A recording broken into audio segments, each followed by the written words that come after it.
Ever since M1 iPad Pro launched, there have been a lot of speculations considering the potential of Pro apps coming to iPad OS, and there is some reasoning behind it and there is some reasoning against it. And the more I think about it, the more confused I become because the thing is that we got M1 in iPad Pro, and that what drives most people crazy because they think that because there is M1 on iPad Pro now, it's for sure that we are getting Pro apps. But if you look at it from another perspective, you can actually see that this is not necessarily the case. There's also a case for that I'm gonna talk about later. But first, why this may not be the case. And the reason this might not be the case is because M1 is basically, this is more of a smartphone slash iPad based processor boosted with high performance cores and more graphic cores and things like that into a laptop rather than a laptop processor put into a tablet. So basically, the thing about M1 is that this is a processor that was developed, was the result of a processors like A10, A11, 12, 13, 14. And this is a boosted version of A14. René Ritchie talked a lot about it yesterday in his great video, so you may check it if you are interested more into that stuff. But that's basically the thing. So now we have M1 iPad Pro, and what does that necessarily mean? Well, what it means is that we got A14X processor called M1 for the sake of marketing. Apple noticed how successful the M1 processor was, so why naming it A14X? Instead, you can just name it M1 and have better sales because people have these positive associations with the name M1, so they want to buy M1 iPad Pro, and it's just the branding.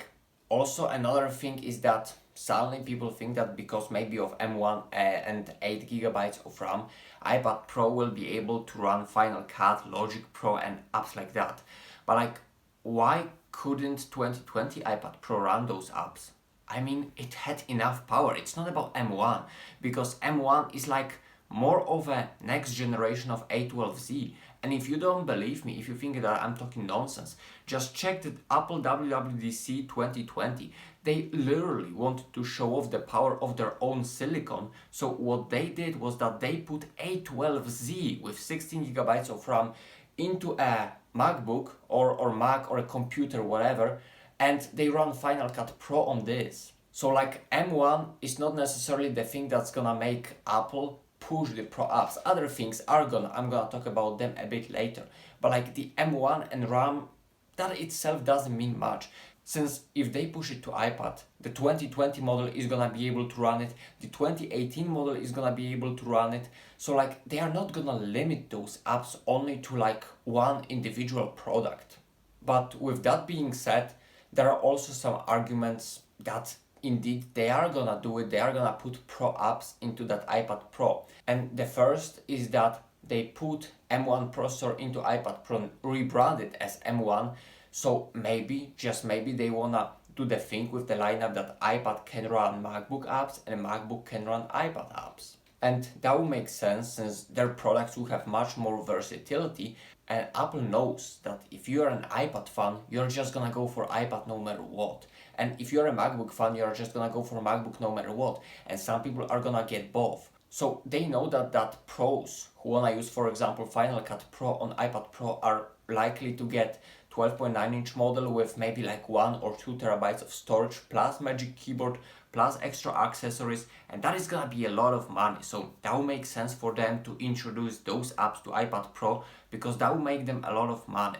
But on the other hand, again, they may be aware of all of these calculations, they probably are, and if they introduce Pro apps to iPad Pro, it's gonna be worth for them. And I think there is a reasoning behind it, since they introduced the new design with iPad Air 4 in order to sell probably more Magic Keyboards, and overall it was time. So maybe it is time for iPad Pro to have these Pro apps. It has power, it has all it needs, plus with the accessories, Apple is not gonna lose on that. But if that is not the case, if you were Apple, why would you introduce some specific MacBook Pro apps to iPad if you're gonna lose money on that? That doesn't make sense. So it all depends if it's gonna be worth for them. I think there is a great chance that this overall thing would increase their finances in the way that people would get more iPad Pro, and those who need MacBook would get MacBook anyway, and maybe MacBook and iPad, since there are still some things that iPad cannot do and MacBook can. And I'm not even talking about pro apps. Like here where I live, there are some websites, some educational websites that iPad is just not gonna run. So like if it was me, I would have to get MacBook and iPad. So maybe Apple is aware of that, and that would be again the reason why they would introduce pro apps for the iPad Pro. And you know, the more I think about it, the more confusing it gets to me, since right now I think that there is a possibility that during WWDC 2021 they will introduce some pro apps for iPad Pro because of the fact that 12.9 is more expensive and overall is gonna generate nice money for them. If they do that, more pros are gonna be able to use that iPad Pro instead, for example, of M1 MacBook Air, and overall deals are gonna be much better for Apple.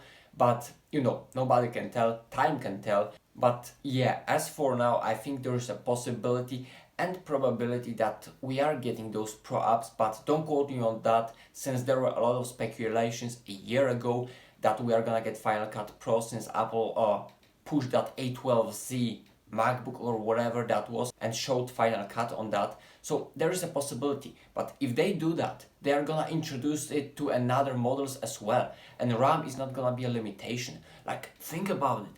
What does the 2021 iPad Pro have that the 2020 doesn't have? Like, yeah, the 2020 is a bit slower, has a bit less power, but like that A12Z is still a desktop class computer that was able to run Final Cut Pro perfectly well. So it's not about M1, it's more about willing to introduce those pro apps for the iPad Pro, if this is worth, if the possibilities of that are worth for Apple, and if they are, that's what they are gonna do.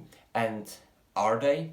Well, honestly, I think they might be, but you know, I don't have any specific data and stuff like that. This is just pure speculation and me wandering on the internet and you know, just talking what I feel like talking, and that's it. And with that being said, I'm really curious what you think. What are your arguments that they are gonna do it or not? I would really love to know your opinion, since yeah, I've been wondering about this for quite some time, and I'm curious what others think about it as well. And if you like the video, make sure to press the like button.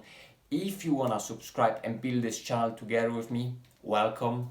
Welcome here, always welcome for new subscribers and for the old ones who stick with me. And with that being said, until next time. Yeah, narcissistic personality fulfilled. We can start.